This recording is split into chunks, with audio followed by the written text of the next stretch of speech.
Alex. Let's shift the conversation out of voting security.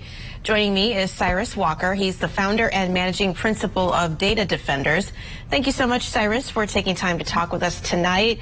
There's been a good deal of focus on voting integrity lately, some of it disingenuous. How do you feel that has impacted election officials' ability to really make sure our next election is secure? I've always said that skepticism is a very good thing. It keeps everyone on their toes. It keeps everyone focused on the objective here, which is to ensure that our election process is secure and offered at the highest integrity.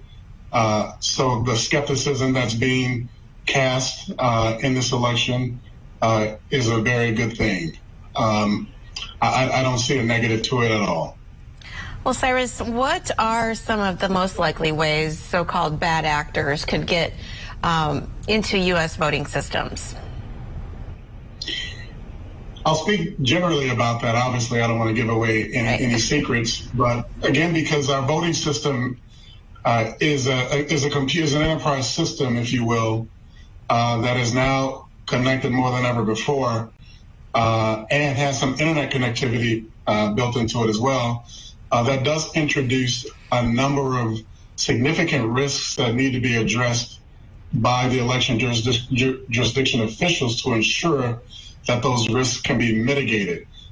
Just the fact that the voter registration system and the reporting system, results reporting system, are now online and internet accessible introduces that risk of exposure to malicious actors on the internet. And so election jurisdiction officials have to ensure that that risk only remains at the network perimeter, that there is no risk introduced into the system as a result of connectivity between those components and other components that operate internally in the voting system, so that tallying and results can be marked or deemed valid and at the highest integrity. Okay.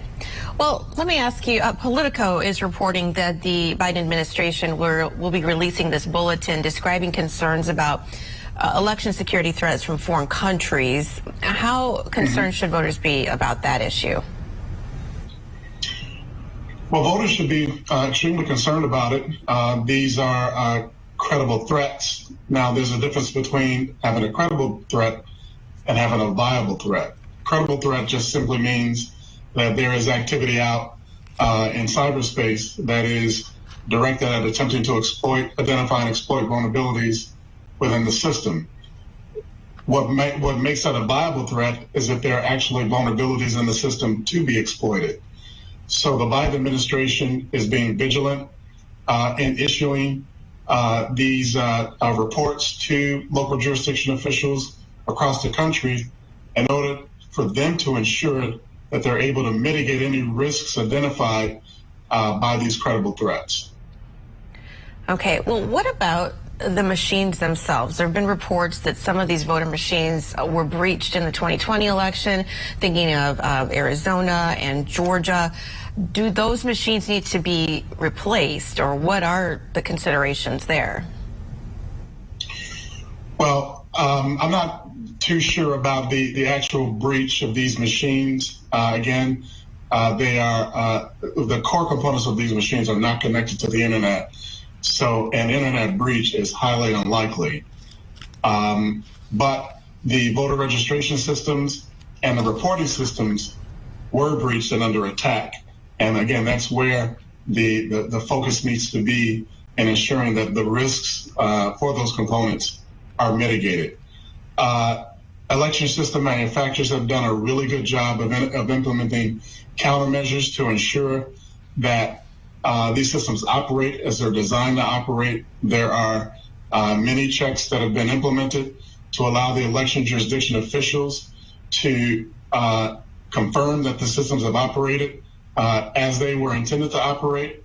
And so there are a number of things that are in place already to confirm that these systems are operating at their highest integrity.